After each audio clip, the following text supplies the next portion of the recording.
And these gentlemen are here to help you guys understand that it is possible to change the nature of your business.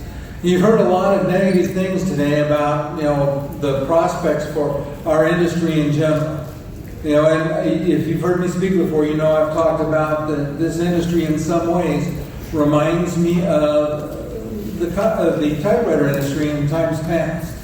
So we're going to look at, see some examples of success, I guess is the best way to call these gentlemen, and how you can move into different things. So,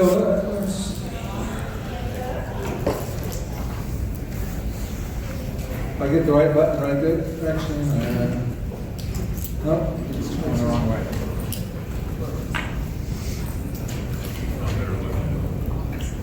Okay, so let's talk, we're going to start with Tim Renegar from Kannel Solutions.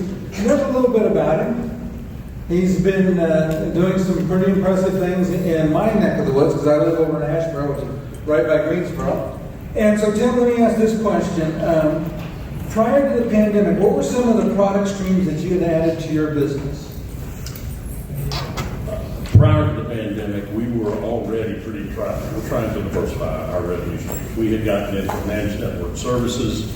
We had gotten into more heavily into document management services, but we had also gotten into water, pure water, point-of-use water purification systems.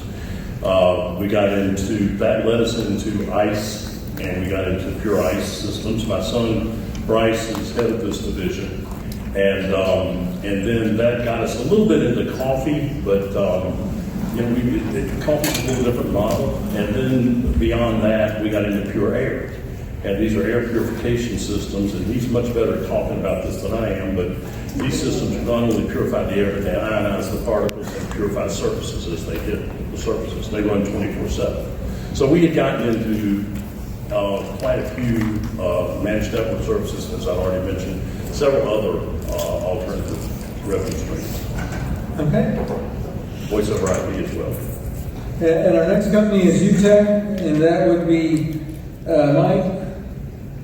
Okay, sorry. I got it. Maybe we just sold it, Mike, do we? But I just sold to you. I thought you were mine. Okay, sorry, Kevin. So let me ask you the same question. So what are some of the products that you diversified into before the pandemic? Before the pandemic, we were doing a few different things, but focused on the VoIP telephony, and then with the WatchGuard products, what we were focused on. Okay. And so then Mike would be integrated technologies in Logan and Twin Falls. So you want to ask that same question? Answer that same question? Sure. I don't know how you want me to necessarily answer it. Maybe my own way or your way. You can answer it to I'm just honored to be on the stage with these two fine gentlemen who have done a great job with their businesses. I'm obviously the smallest one on the stage, so I want to, if I can, make 3 points before I tell what I diversified into. Okay. Number one, you don't have to be big to be successful. Number two, if you're not big, you don't have to sell your dealership. I just want to, if it's okay, I just put that out there. You can be successful and diversify and still be small and not have to sell your dealership to a big dealer or mega dealer. It's just something that, we hear that a lot, and I just think it needs to go away, number one. And the last thing is anyone in here, you can do this. And as you listen, there's going to be two guys on the stage who are really good at this, and someone who's getting better and better at it every day. But there's probably a lot of you in this room who aren't a mega dealer, and there might be a lot of you who might be a smaller dealer. But you can do this, and there's lots of neat ways to do it, and I think you can get that out of this. For me, I diversified right after I got into the business. I bought a company 15 years ago, and I knew immediately I wanted to diversify. Funny story, if I can tell you. One of my best friends, or dear friends, is really good friends with Terry Newsom. If you know who Terry Newsom is, he owns Pacific Office Automation. And I said, hey, I'm looking to buy an IT company. And he says, let me go talk to Terry. He knows everything about the industry. And he basically said I was stupid. And I knew right then and there I needed to go do it. And it was the best thing I ever did. So I got into it about 12 years ago, but only in the last 5 years we diversified into phones and into doing much more with managed services, and specifically in the cloud. If you look at my logo, we're really focused on cloud voice over IP, cloud physical security, things of that nature. We're trying to take our business the cloud direction. So those are the things that I brought on before and prior to the pandemic. I didn't bring anything on new during the pandemic. It was prior. Okay, and since you got mic in your hand, let me ask the next question. And that is, how has diversifying your product offering affected customer retention and stickiness? It can make a big difference. When you sell certain types of products, whether, phones are pretty sticky. It's not a hard sale, but pretty sticky. Kevin can talk more about that. But with us, we run on a product called Complete Cloud through Avatara, and that product has allowed us, through the pandemic, to do things we were unable to do when the other revenue went down. That revenue continued to go up, and help us through the pandemic. And if there's time, I'll share an example at some point before we're done on that. But it definitely helps if you diversify a little bit. It definitely helps your customers be a little bit more sticky. I mean, they're not perfectly sticky. You still have to do your part, and there's a lot of work to do with it. But when people get into certain types of products that you diversify into, a lot of times they tend to just stick around. You don't have the guy knocking on the door, trying to take something that you've built a relationship of trust for the same way you do in the office equipment industry. Okay. So, with the copier. All right, thank you. And let's go to you, Kevin, on that. I would say that from a stickiness standpoint, if you're not in the telephony business, you need to get there.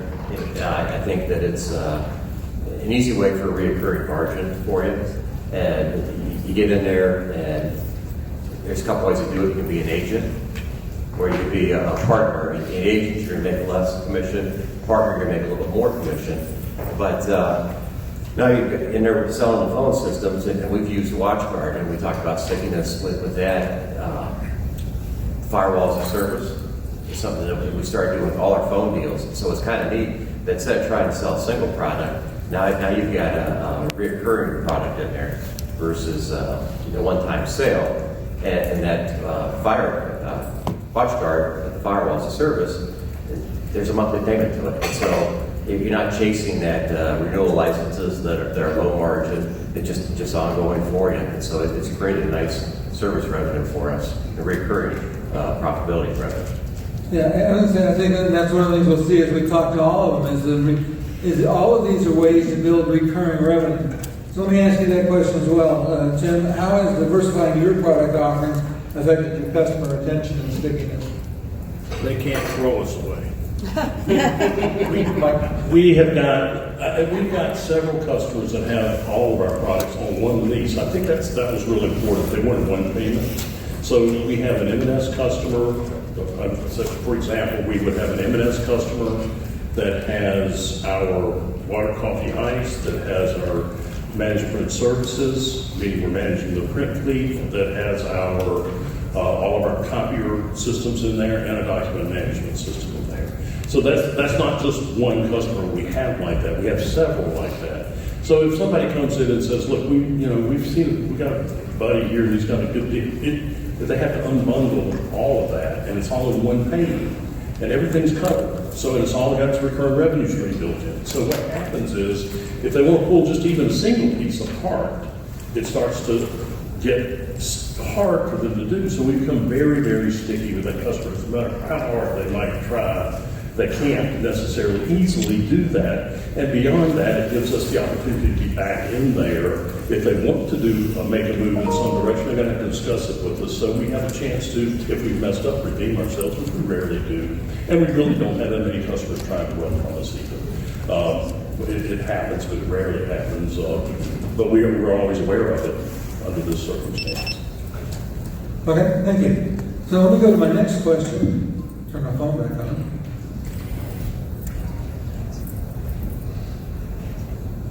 A lot of these time I'm on the screen. Okay, So the next question was, and let's go ahead and start with you, Tim. So what advice would you have for dealers that have not started diversifying their business?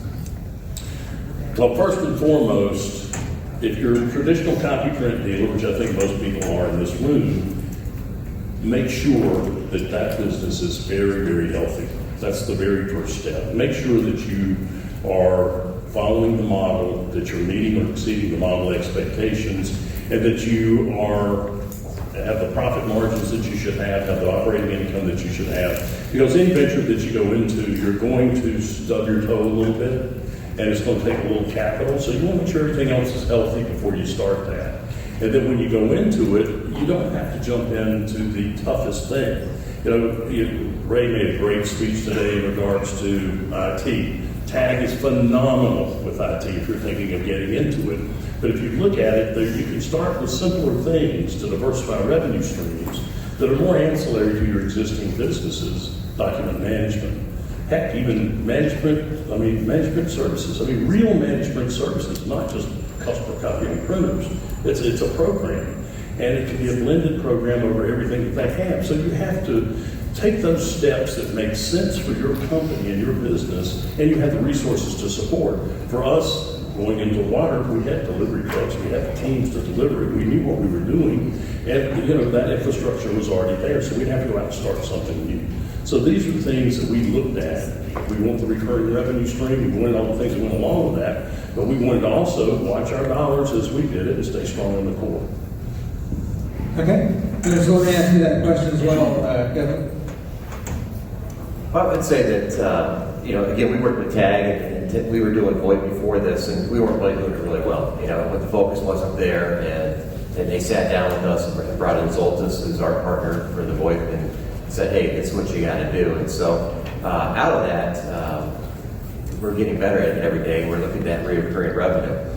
I would say that if you're not in it right now, some dealers are saying, what do I want to do? How do I get into it right now? Well, it's easy. If you go become an agent, whether it's Zoltis or the other partners out here, sponsors, they can walk you through it if you're just an agent. They'll hold your hand, you can bring an opportunity to them, they'll sell it for you, and you'll get paid a small commission. Or you can do like what we did, and we went out and we got trained, and you have to get certified, your technicians.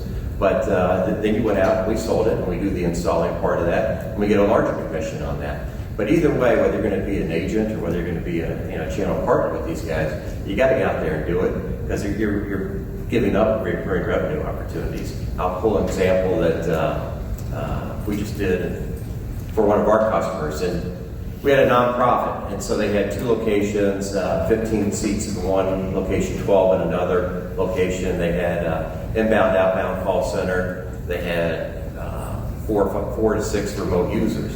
And so when we priced that out at $25 a seat times 27, it was like $675 of billable to the customer. Of that, we got 25%, so that's $170, $180 we got on that for a recurring commission. And it's not a lot, right? We're not going to get excited about that, but if you start stacking those on top of each other, then you really got some recurring revenue on that. Penny a click right now? So if you take $170, $180 a month at a penny a click, that's 17,000, 20,000 copies you just picked up there, or that you're losing right now. Prints that you're replacing with something like this. So I think that's important if you're looking at these alternative revenue sources. Okay. Thank you. And let me ask the same question to you, Mike. I'm going to kind of echo a little bit off of what they said. In fact, I want to piggyback on that. I used to get a sad face in the beginning days, 15 years ago, when I lost the customer. But as we started diversifying, like in the phones, for example, you don't get that sad face as often anymore because you're replacing it with other stuff and things that are more sticky. And so I like that. We also work with TAG. In fact, I was telling Brian, my partner has been in IT his whole career. He was an IT director with Boeing and worked with Lamb Weston and decided to go out on his own. And then we joined forces 12 years ago. And he said, how come we didn't find TAG 10 years ago? We thought we knew what we were doing, and we didn't necessarily know what we were doing. And we're now getting better and better and better at it. But if I was to answer that question, I would say that you talked about, I would say pick one and get good at it. Don't grab the whole, don't grab the whole thing at once. One bite at a time. Telephony, for example, or water, or working with Continuum, having outsourcing, but allowing them to do that lifting for you. Pick one and get good at it. And once you start getting good at that, you can start to add other things. That's what we did. About 5 years ago, we added voice over IP because we had a good experience with it, cloud voice over IP, I should say, and or hosted. And then not long after that, we got good at that, and then we picked up Avatar's Complete Cloud and got good at that. And we're now getting better and better at managed services with the help of TAD, but you can't do it all at once, and you don't have to. So that's what I say. Okay. Pick one and get good at it, and then move to the next one. And we go back to what something Tim said on the screen. He's seeing them listed in the order of ease. And it starts with managed print, document management, air, water, voice, physical security, managed IT as being the most challenging. So it's not necessarily that you start at the hardest piece first. And the nice thing about it, and I'm going to talk for just a minute here, is that as you add a piece and you get it successful and it adds revenue to your business, it starts to enable you to accelerate the process. Because now you start to have a little extra revenue, and now you can pick up the next one, and as you get that stabilized, you add that revenue stream, and it just keeps going and going and going. Let me ask my last question, or any of the audience a chance to answer some questions. So what impact did diversifying your offerings have on your business? And let's start with Mike again.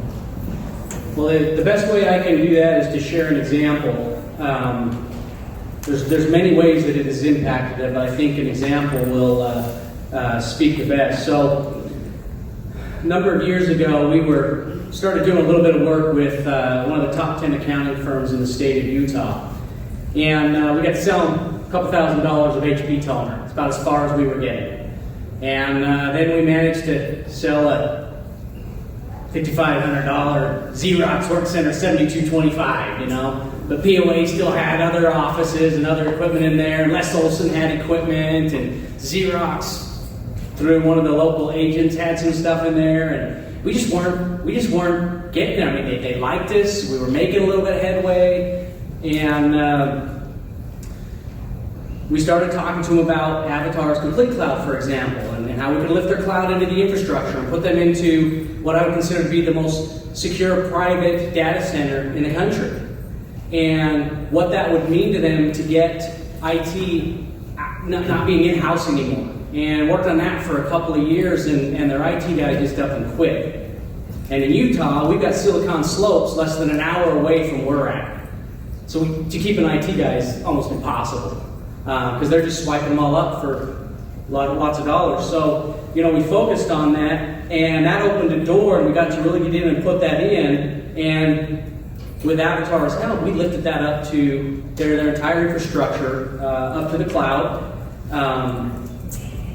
improved their productivity, changed the entire dynamics. Once we got that done, they came and said, can you just take care of all of our office equipment? And without any bidding whatsoever, I didn't have to disconnect anything. I kicked out POA, I kicked out Les Olson, I kicked out the Xerox guy, I picked up all the rest of the printers, put everything under contract. So we picked that up, and then shortly after that, we picked up all the phones. And so just to give you an idea how this impacted my business, especially as a small dealer, having somebody that helped me do that. I didn't have to add bodies to do any of this. I didn't have to add technicians. In fact, all my technicians are in Idaho. I live in Utah, and I sell in Utah, but all my technicians are in Idaho, all my IT and copier and everything. But we picked them up, and as of today, we have 87 users at $245 a user. That's $21,315 a month. That's $255,780 per year, and for the life of the contract, that's $767,340 for a little dealer. That I didn't have to add anything to make that happen. These guys put this in place right before the pandemic. when the pandemic hit, it took them longer to walk to their car than to have them working from home. That made a big difference. And I was able to diversify into something that brought something I could have never dreamed of before. I only seek to bring on 5 or 6 clients for Avatar per year. That's all I work on for that. It's a different type of a sale. But I diversified into something that allowed me to capture something I could never have captured before, but it wrapped everything up into it, and now I'm the only guy in there, and I'm basically managing a relationship, which means I've got to do quarterly reviews, I've got to take them to lunch and help them with some little stuff. But all that heavy lifting, and this is the point I want to make, especially to those who think, can I really do this? Somebody else is doing the heavy lifting, and I'm doing the relationship building. And that's where some of this recurring revenue really starts to make a difference, whether it's phones, whether it's managed services, whether it's water or whatever. But that's an example of how it made a big difference to me. And then to have them come to us and say, we do not know what we would have done after COVID hit had we not signed up to this service. So it makes a big difference, and I'm not a big dealer. Look at I'm half the size of Kevin, and Physically. And 3 times or 4 times smaller than Tim. And I envy these guys. I'm trying to become more and more like these guys, and working with TAG to be able to do that. And that's my point I want to make. Don't sell your company. You are good, and you can do this, and you don't need to listen to the negative people in this industry that keep telling you that you got to get out, because you don't. I'm not getting out. I make a fine living, and I'm just a little dealer. That's my message.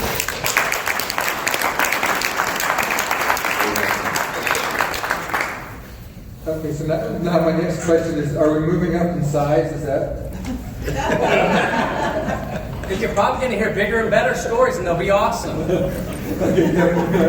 No, I think that for us, telephony was easy for our sales reps to pivot on. It can be a very transactional sale, but so we made up an easy questionnaire for them just to go fill out. They bring back the stuff, we generate pricing, and then they go out and they sell. And I think Tim's an agent, and so he's taking a little bit less on that. We're trying to earn a little bit more by doing the installing part of that. But you generate this recurring revenue that, as you start stacking that on there, it becomes a big deal for you. Margins are really good on that, because you have very little service to go out there and take care of, like once you get the phone systems in.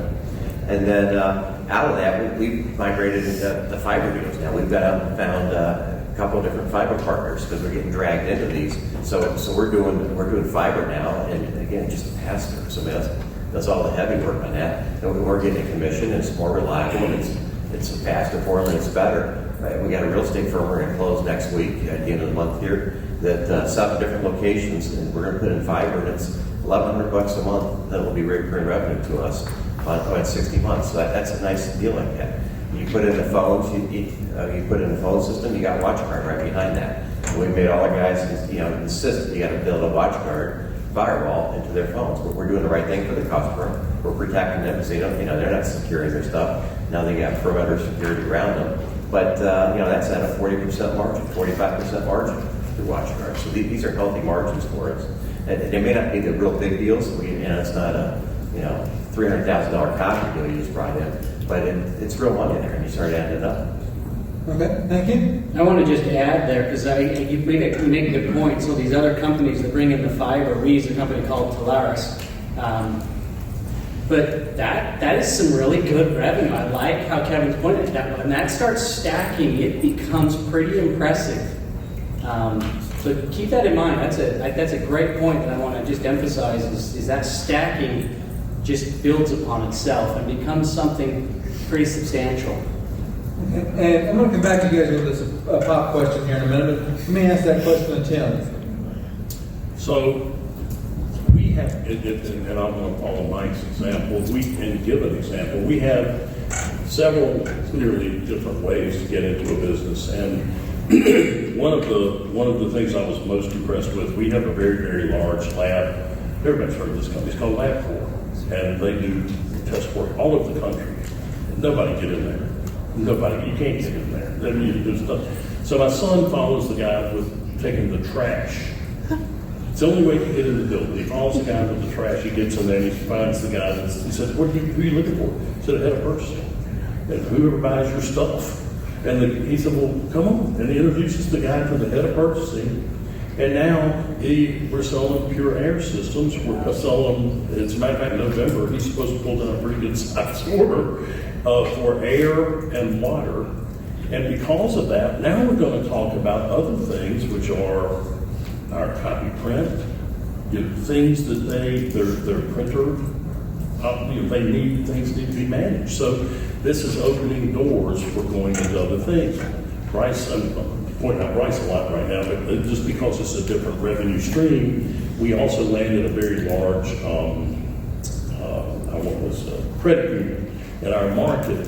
And this credit union just did a $50,000 water deal with us that has recurring revenue and $5,000 or $6,000 worth of coffee a month at 60-70% margin. And that's like, look, when people want their pumpkin spice, they're going to So that has become, and that has also opened the door to where we are now talking to their IT person. Matter of fact, he may actually come to work for us, but it's turning out that we're looking at their whole copier print operation.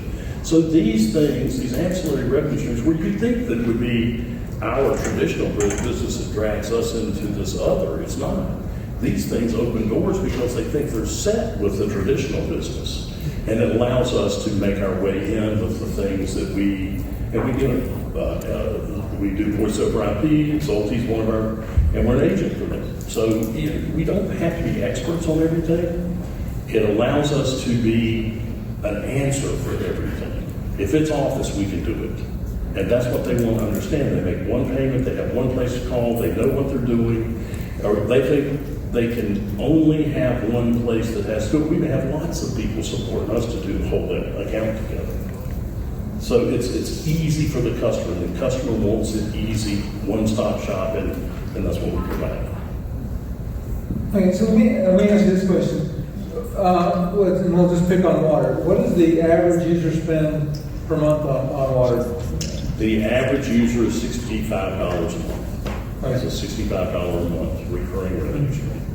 Okay, so that You got several thousand of them out there, a couple of thousand of those units in the field, you do the math. And that has about an 80% margin. Okay. All right, and let me ask you, in some of the things you do, what does the average customer spend with you? Because we heard Ray talking about $20,000 a month. And I mean, obviously that would be the ideal. But for you, what does the average customer spend with you on ancillary services? Well, we're not doing $20,000 a month with our average customer for sure. But again, you're looking at small to medium-sized business. So our sweet spot's kind of in that 15 to 30, 40 person office. And if you're at a phone system, it's $25 a head on something like that. And then you've got we charge we relabeled it. We call it a seat activation fee. But Zoltis will charge bill $48 one time. We get to keep that, so that's $45 going in our pocket one time on that times 40. It becomes healthy. Okay, so let me just follow that up with a different question then. On that same size customer, what would your recurring revenue be on the copier side? Well, you'd probably be looking at what $400 a month, $400 to $600 a month, probably on a copy. So what we see then is actually the ancillary services wind up surpassing the copier revenue.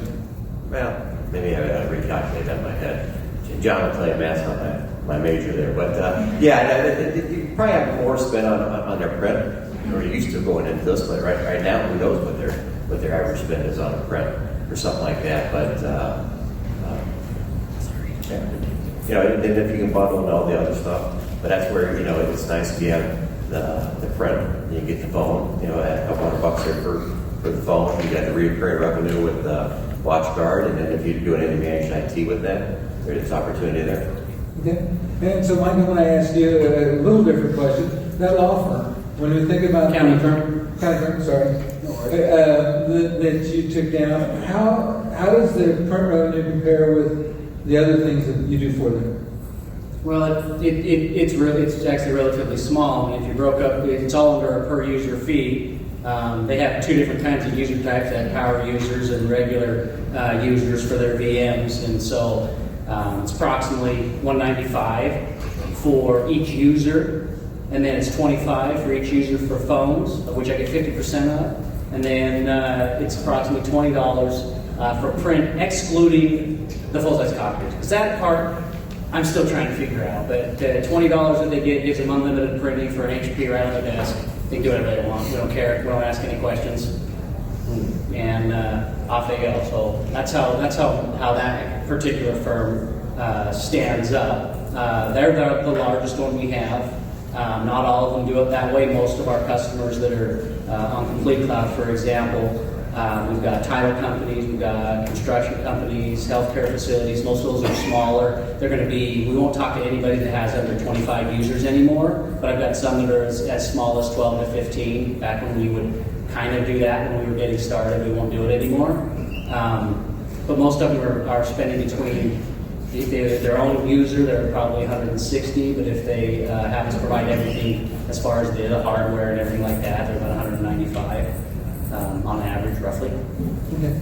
You know, and the reason I asked that question, and I kind of caught him off guard, but in the big scheme of things, as you penetrate the customer farther, what happens is print becomes almost insignificant. I mean, it's not that you don't want to do the business, but all the other things that you can do for them starts to add so much. And it was interesting, and I'm going to pick on something that Brian said before, is that, in fact, Brian, just give me a shout out. The average IT firm, about how many customers do they have? Your average $3 million company, they work 45 to 50. Okay, so 45 to 50 customers generates $3 million in the IT world. How many of you have more than 45 customers? Okay, you know, so the point is they don't have anywhere near the relationships that you have in the marketplace. And so you can convert a very small number of your relationships to customers and significantly impact your revenue. And that's the point to take away from it. Okay, we're going to take questions now. I want to just add, we're still really good money in print, even when you're wrapping it up. And I don't want to minimize that. Yes, equipment business is a good business to be in. It really is. I love it a lot. Well, and I'm not trying to diminish it either. I just want you to understand that there's so much opportunity that is in the businesses that you have connections with, and it's a matter of just getting it. So, any questions in the audience? Brian's got one. That's right. I think one of the areas. One of the key areas, if you switch the mic slide further down, that I think you can expand on a little further. That's a huge opportunity for recurring revenue is physical security. You have copier techs that can learn how to hang cameras. The bulk of our membership sells physical security. Our second largest member started off as a one-man IT company in 1990 and made $50 million a year, and the bulk of that is physical security. We have members that pick up physical security every year. Companies, Mike's is a small company, we remember smaller than Mike, that do phenomenal in IT and for physical security, but huge opportunity in physical security. So I think it would be good for Mike to expand on that. Well, we're still relatively new at it, so that actually is the thing that we're latest involved in. So we're still actually kind of getting started with that, but the opportunity there is actually really good. I think there's somebody actually in the room that can speak better to that, maybe. Mike? Yeah? Maybe we should have him speak to it, but based upon what's going on in his company, I think he could speak to it probably a little bit more eloquently than I could to the group, because we're still relatively new at it. Sorry to put you on the spot. No, not a problem. So my name is Mike Nerland, and just to bring everybody up to speed on where we're at with physical security, we started bringing a product to market right at the beginning of the pandemic that did skin surface temperature readings that were instantaneous. And going back and in those early stages, everybody was learning so much. It was so overwhelming. But as that demand tapered off and leveled out, that opened the door then for the next level, because of the contacts that we had made, we were able to bring and integrate cameras into primarily school districts' existing security systems. So now, just like when copiers are placed and printers are placed, and you have an opportunity to expand. This is an industry that isn't. It's not as organized and it's not run as well, nor is it as competitive as the copier and printer industry. So we have the opportunity to bring that experience over to that physical security side and ultimately take over different companies and different school districts' physical security systems. So, I can answer a couple questions if there's any on that. Okay. So, questions? We've had speeches, let's talk about questions. Surely somebody has a question. Well, I would say Ekstrom would want to ask a question because he'd like to hear himself answer that. So maybe we do that real quick. And then Goldberg and Slusky said they would buy drinks early at the bar if we got done early.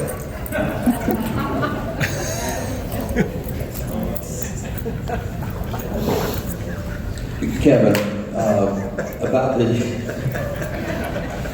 profit margin in your phone deal, why don't you tell the group a little bit about that? Talk slowly, John. There's drinks on the line. It won't be a long discussion. No, you're looking at when you have the first $45 that Zoltas charges, that's all profit for you.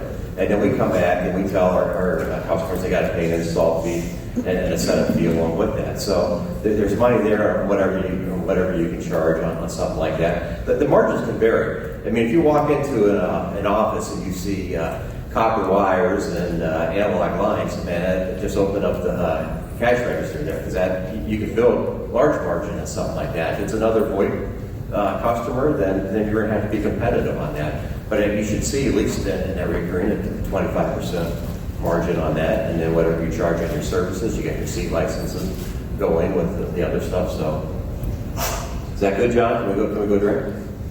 You did a lot of talking. You didn't say too much. No, that's right.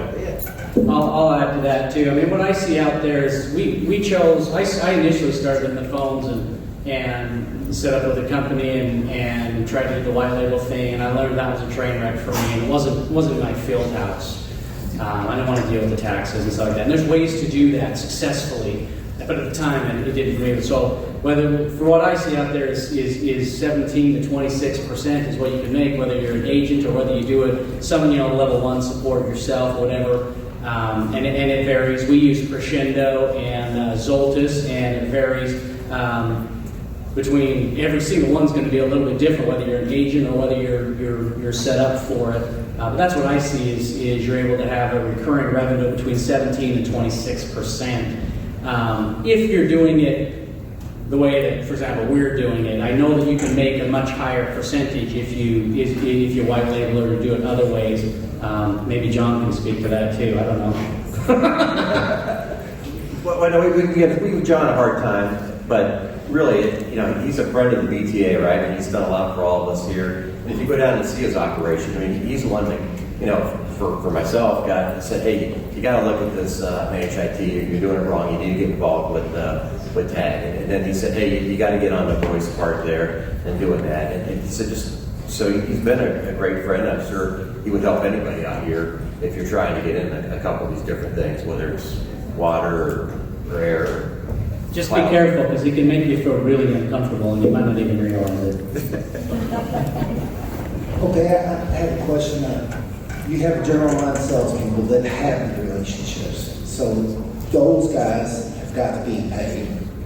And then they're not going to have the knowledge, so you're going to have behind them a specialist and a champion for each of those things. So while it sounds like a lot of profit, there can also be a lot of cost involved in that. And how are you paying? How are you answering those two costs? one being general line salesperson, the other being a specialist? How's everybody looking at me? I'm the little guy here. I'll answer though. It varies by each thing. For me, it's different for everything you do. So, for example, if you're going to sell managed services, you know, when you partner with TAG, you learn the nice little things that how much should you be paying out of that gross transaction. You know, once you start learning some of those things, you learn how people can get their EBITDA up and things like that. But it depends on what you're selling. So, for example, with Complete Cloud, my guys don't have to sell it. We go out and we find it, and we've learned that all we got to do is make that appointment, register that in. We do the call. Avatar does the sale. Then we've got our the investigation and everything you've got to do to pull all this together. But they're basically doing it for us. You know, we learned the phones are a little easier to learn how to do a little bit more on your own and quote on your own, things like that. So, but everyone's different. But if you do managed service, you know, you learn that, you know, you shouldn't be spending any more than 10 or 12% for that gross out for that sales rep. I don't have any specialists, so my guys that are selling copiers, I made the decision, and it was probably the wrong decision, but it's working well for me, and I'm comfortable with it because I'm happy paying my guys. I pay them the same commission I pay on my copiers. Some of you guys might cringe. Brian might cringe in the back a little bit. Not on managed services, I don't do that. But on the recurring revenue that I get from Crescendo, for example, I pay the same commission on what I get from them out to my sales rep. But the only the big difference is they have to manage it, and they have to visit them every quarter, make sure that they're doing their quarterly reviews and things they have to do in order to keep getting that money. And I let them have it as long as they're with me and doing those quarterly reviews. I don't reduce it, I don't change it, I don't do anything. For me, I probably pay out a little bit more than I should. But 50-50 when you say that? What's that? 50-50 when you say that? You're saying, I get mine, and then you give it to the salesman as long as they keep that relationship up. The profit is 50-50? No, I just give them the same commission they get paid on their copiers. Okay. So, for example, if they get 40% on the copier, for example, they're getting 40% of the residual that I'm getting. But I'm trying to, I've been changing my model a little bit, and it's becoming a little bit more costly, and so I'm having to work through that. It's harder and harder to find people, and it's harder and harder to retain people. So if you can't bring people over and attract them to something, they're not going to stick with you. And so for me, I might make a little bit less money as the owner than maybe I could squeeze out, but in today's market, I can't afford to lose people. And during the pandemic, I lost one salesman. And then I found one more, which was hard to do, and I had to fire that salesman. So I'm kind of a net even for the whole pandemic, but I can't afford to lose people. And so, I just chose to do it that way. And the only one we've strayed from is managed service, and that's because TAG said, whoa, don't go doing that. You're going to find yourself losing money on your deals. So, anyways, and they're right. Go ahead. As I said, we made up a quick questionnaire that the customer can fill in, our sales reps can fill in, so our general reps can go out and ask questions about the telephone stuff. We're looking for seats, auto attendant, things like that, how many locations, remote workers. Pretty simple thing, and then they come back and we plug it into Zolta's calculator, and it gives us a pretty quick calculation there of what you're going to sell on that monthly service. And we have our solutions manager, he does all that stuff and goes out with them. And then we give 1 month of whatever we built for that recurring commission. That's what they get the first month of that.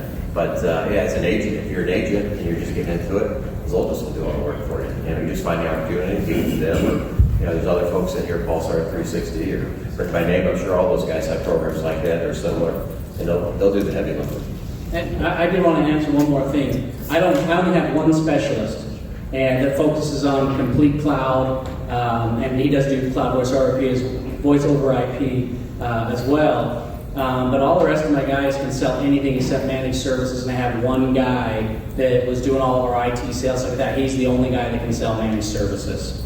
I don't allow anybody else to sell managed services except just him, but they can sell everything else, and then I have one specialist for the complete cloud. Briefly, I would like to say there's lots of ways to skin the cat. And when you do get into something, go back to what I said first, that really make sure your core business is strong. Because I went ahead and dedicated, but did differently than these guys. We have pretty much dedicated experts in each one of these areas, whether it's document management, whether it's any sort of workflow application. We have somebody for this, a specialist within our organization to handle that. Clearly, Bryce has several specialists that can handle his division.